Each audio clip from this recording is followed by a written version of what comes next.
Hola, bendiciones hermanos y hermanas en este nuevo día. Seguimos meditando en las Escrituras.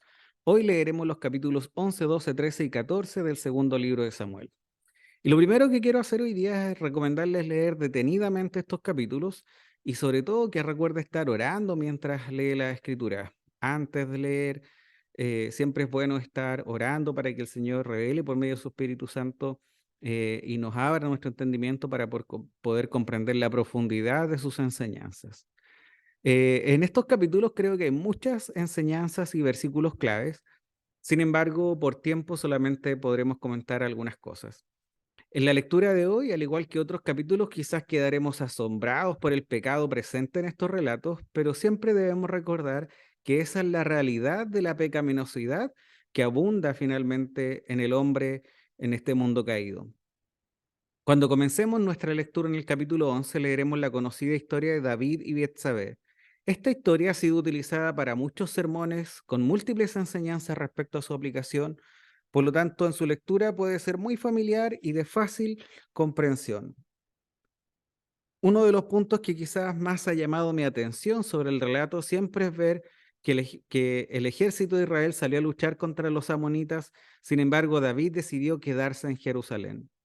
Podemos ver a lo largo de la Biblia que los reyes debían ir a la guerra con sus ejércitos, por lo tanto, la actitud de David no es apropiada para un rey. Entonces, lo que me llama la atención es cómo el punto de partida de esta calera en descenso sobre pecado tras pecado de parte de David, lo primero es la ociosidad. Es más, el versículo 2 comienza diciendo, y al atardecer David se levantó de su lecho, como queriendo que prestemos mucha atención en el nivel de ociosidad de David. Sobre el hecho de que David observa a Betsabé, una vez escuché un sermón que decía que la primera mirada no la puedes controlar porque te encuentras con esto y ya lo viste, pero es la segunda mirada la que debes evitar, la que sí está bajo tu control y que una vez que diste paso a esa segunda mirada, no sabes dónde terminará. Pero si evitas la segunda mirada, simplemente terminará.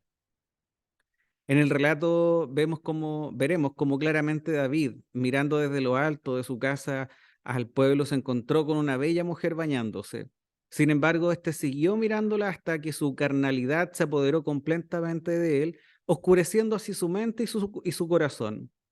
Esto también me hace recordar Génesis 3, cuando después de que el diablo habló a Eva, Eva miró el árbol y encontró que era agradable a los ojos, codiciable y bueno para comer.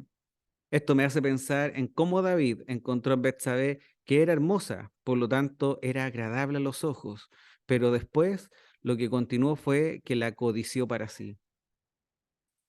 Vemos esta acción de mirar a alguien con deseos, algo que no parece ser tan grave en la escala moral de este mundo. Trae consecuencias terribles en la vida de David. David pregunta, ¿quién es esa mujer? Recibió la respuesta que era una mujer casada, pero nada le importó. David terminó tomando la decisión de quebrantar la ley de Dios. Levítico 20:10 dice, si un hombre comete adulterio con la mujer de otro hombre, el adúltero y la adúltera ciertamente han de morir. David esto lo sabe bien, por eso es que el embarazo de Betsabé delataría su actuar y trata de encubrir su pecado.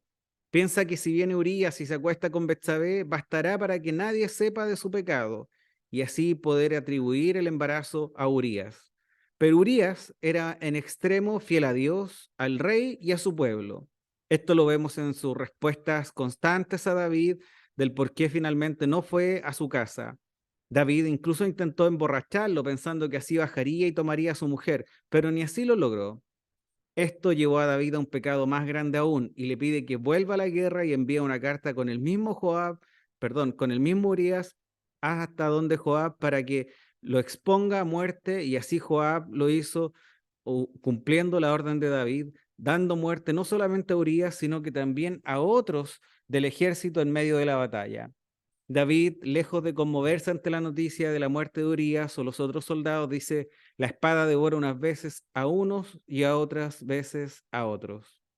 Esto nos muestra el grado de frialdad que había en el corazón de David después de avanzar en este pecado. En la guerra de la carne contra el espíritu, dice Matthew Henry, los deseos de la carne hacen grandes devastaciones, ciegan los ojos, endurecen el corazón, empedernecen la conciencia y quitan al hombre de todo sentido de justicia y honor. También me gusta lo que comenta el pastor Salvador Gómez. Dice que si bien todo esto comenzó con una mirada, fueron muchos pecados los que envolvieron a David, quebrantando así varios mandamientos. Rompió el 10.º mandamiento porque codició a la mujer de su prójimo. El 7.º mandamiento, pues cometió adulterio. El octavo mandamiento, pues robó a Urías su mujer. Y a Betsabé también robó su dignidad. Y esto se aprecia mejor cuando Natán enfrenta a David. Luego el 9.º mandamiento, al mentir para poder encubrir su pecado. Y el 6.º mandamiento, al planificar la muerte de Urías y los que con él murieron por su orden. Cuando pasamos al capítulo 12, no debemos olvidar cómo termina el capítulo 11. Dice, lo que David había hecho fue malo a los ojos del Señor. Cuando leemos el capítulo 12 y vemos la reacción de David a la maravillosa parábola utilizada por el profeta Natán, podemos ver cómo muchas veces en esta reacción de David, nosotros también reaccionamos ante el pecado de otros de una forma similar. Cuando vemos el pecado de otros, muchas veces quizás reaccionamos como lo hizo David, condenando y poniendo el grito en el cielo. Sin embargo, estamos tan ciegos de nuestro propio pecado que muchas veces terminamos como incluso los fariseos, elevándonos en una escala moral propia, creyéndonos más santos y más justos que otros, cuando en realidad solo estamos entenebrecidos por nuestra maldad y necesitamos de la gracia de Cristo y la obra del Espíritu Santo en nuestras vidas en cada despertar. Tenemos que poner mucha atención en lo que dice el profeta Natán a David.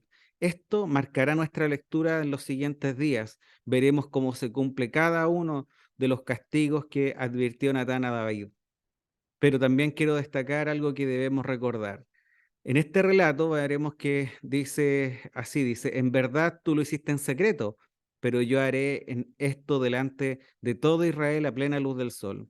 Esto nos recuerda que tenemos un Dios omnipresente y por lo tanto deberíamos tener este atributo de una forma mucho más consciente en nuestro andar, ya que Dios es omnipresente. Ante la muerte del hijo de David con Betsabé, me gusta lo que nos dice el versículo 23. Dice David así, pero ahora que ha muerto, ¿por qué de ayunar? ¿Por qué podré hacer que vuelva? Yo iré a él, pero él no volveré a mí. Yo iré a él. Esto, sin duda alguna, es una esperanza a aquellos que han sufrido la pérdida de un ser querido, más aún cuando recordamos o consideramos lo que nos dice nuestro Señor cuando dice que nosotros tenemos un Dios de vivos y no de muertos, expresando así claramente que la muerte en este mundo no es el término de las cosas, ni siquiera parecido. Luego leemos sobre el nacimiento de un nuevo hijo para David y Betsabé. En esta oportunidad el hijo está dentro del matrimonio y este es Salomón, a quien dice que el Señor lo amó y Natán le asigna un nuevo nombre, le dice Jededías. Este nombre significa el amado de Jehová. En el capítulo 13 nos encontraremos con otra historia y recomiendo también recordar lo que ya leímos en Levítico, capítulo 18, versículo 6, donde dice, ninguno de vosotros se acercará a una parienta cercana suya para descubrir su desnudez. Yo soy el Señor.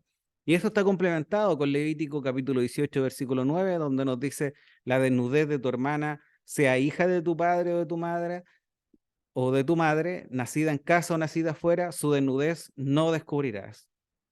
En este relato, lamentablemente, Amnón, hijo de David, no consideró la ley y abusó de su hermana Tamar. Incluso Tamar le dice, tal cosa no se hace en Israel, no cometas esta infamia. Porque como ya vimos, los otros pueblos sí lo hacían, pero ellos tenían una ley que buscaba la santidad del pueblo, haciendo así una distinción en este pueblo santo, escogido por Dios, y las naciones que ocupaban en las tierras de Canaán. Cuando David supo lo que había pasado, se enojó mucho, pero no se dice que haya hecho algo al respecto. Aquí podríamos algunos pensar que se demuestra una debilidad de David, ya que éste no aplicó la ley a Amnón. Al no castigar a Amnón, Absalón, el hermano de Tamar, tomaría el castigo por sus propias manos, lo cual, una vez ejecutado, hace que éste huya desde Jerusalén. David, podremos decir que falló una vez más en aplicar la justicia. Anteriormente había dejado sin castigo el asesinato de Abner. Ahora, quizás sintiéndose con menos autoridad propia después de su propio pecado, eh, por la muerte de Urías, David dejaba sin castigo a Amnón. David ahora se añadía a la lista de padres junto con Elí y con Samuel, que llegaron a ser grandes personalidades, usados por Dios grandemente, pero que descuidaron la disciplina de sus propios hijos. Y esto debemos considerarlo para nosotros evitar cometer este error. Finalmente, en el capítulo 14 veremos el retorno de Absalón a Jerusalén, y este se debió a la intervención de Joab.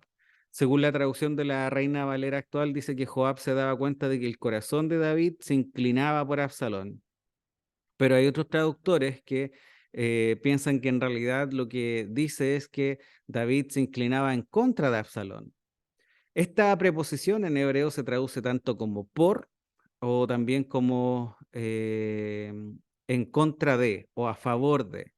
Pareciera ser que David se inclinaba en contra de Absalón o no estaba de acuerdo en que éste regresara a Jerusalén, por lo cual Joab planeó una manera de hacer que David accediera al trono de Absalón. Joab probablemente hacía esto para ganar el interés de Absalón, pues algún día éste podría llegar a ser rey de Israel. Joab prepara un engaño para convencer a David de permitir el regreso a Absalón. David permitió finalmente el regreso a Absalón, pero desgraciadamente no puso condiciones para su regreso.